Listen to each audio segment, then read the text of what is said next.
ঈদ উল ফিতরকে সামনে রেখে দেশের বিভিন্ন গন্তব্যে ছুটছে ঘরমুখো মানুষ। তবে অন্যান্য বছরের তুলনায় এবার বাস টার্মিনালগুলো তুলনামূলকভাবে স্বস্তির চিত্র দেখা যাচ্ছে।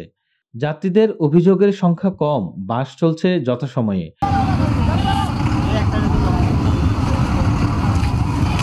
আর অতিরিক্ত ভাড়া নিয়ে তেমন সমস্যা দেখা যাচ্ছে না। আজ নগরীর কদমতলী ও দামপাড়ার বাস স্টেশন ঘুরে দেখা যায় যাত্রীরা নির্ধারিত সময়ের মধ্যেই বাস পাচ্ছেন। বাস কাউন্টারগুলোর কর্মীদের সঙ্গে কথা বলে জানা গেছে, এবারের ঈদে ঢাকা থেকে চট্টগ্রাম যাত্রী কম থাকলেও উত্তরবঙ্গের যাত্রীর চাপ বেশি। তবে ভাড়া আগের দামেই থাকছে। যেহেতু লং টাইম একটা ছুটি হয়েছে, যে আগে একটা ছুটি হতো অ্যাট এ টাইম শর্ট টাইমের ভিতরে মানুষের উপচে পড়া ভিড় থাকতো, এখন কিন্তু সেটা নাই। ধীরে ধীরে মানুষ যাচ্ছে, আগেও যাচ্ছে, পরেও যাচ্ছে, মিডল পয়েন্টেও যাচ্ছে, যার কারণে কোনো চাপ নেই ঢাকা চিটাগাংয়ের মধ্যে।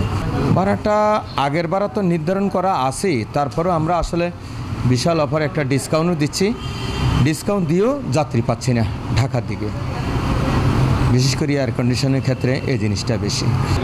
দূরপাল্লা আছে, বরিশাল আছে, খুলনা আছে, সিলেট আছে, বেনাপোল আছে, যেদিকে যায় দূরপাল্লার বাসগুলো দক্ষিণবঙ্গে মোটামুটি সারা ভালো আছে, কিন্তু ঢাকা চিটাগাংয়ে আসলে আহামরি তেমন একটা নেই। এবারে ছুটিটা অন্যান্য বারের চেয়ে দীর্ঘায়িত বেশি, যার কারণে মানুষ হচ্ছে যে আপনার চুজ করার মতো টাইমটা বেশি পাইছে।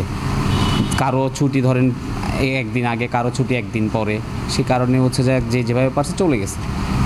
ছুটিটা লং হওয়ার কারণে চাপটা একটু কম মনে হয়েছে আর কি। দূরপাল্লার বাসের মধ্যে বরিশাল, খুলনা, সিলেট, বেনাপোল এইসব জায়গার যাত্রী বেশি বলে মনে করেন। তবে সেক্ষেত্রে ভাড়া তুলনামূলক আগের মতোই রয়েছে। এক যাত্রী বলেন, প্রতি বছর ঈদে বাসে ওঠায় একটা যুদ্ধ হয়ে যায়, কিন্তু এবার বেশ ভালোভাবেই গন্তব্যে যেতে পারছি। তবে ভাড়া একটু বেশি হলেও বাড়িতে যেতে পারছি। এখন ঈদ উপলক্ষে ছেলে মেয়ের সাথে ঈদ করবে হিসাবে আনন্দ করে যাইতেছি। আগে 300 টাকা ভাড়া দিয়ে যাইতাম, এখন 700 টাকা ভাড়া দিয়ে যাইতেছি। এখন এরা 100 টাকা বাড়তি নিবে, ঈদ উপলক্ষে রাস্তা গেলে গাড়িটা খালি নিয়ে আসে, এই হিসাবে এরা 100 টাকা বাড়তি নিতেছে, আমরাও 100 টাকা বাড়তি দিয়ে যাইতেছি। তবে কিছু জায়গাতে অতিরিক্ত ভাড়া আদায়ের অভিযোগ উঠেছে। চট্টগ্রাম রুটের কিছু বাস নির্ধারিত ভাড়ার চেয়ে 40% বেশি নিচ্ছে বলে অভিযোগ করেন। মানুষ বেশি, এজন্য এখানে 3টা সিট আছে, 3টা মানুষ উঠেছে মনে হচ্ছে 10 জনের উপরে। আমার কাছে 1 ঘন্টা আগে বলছে যে 3টা টিকিট আছে, কিন্তু এরপরে এখনো আর উঠেছে, এখনো দেখেন এখনো আর উঠতেছে।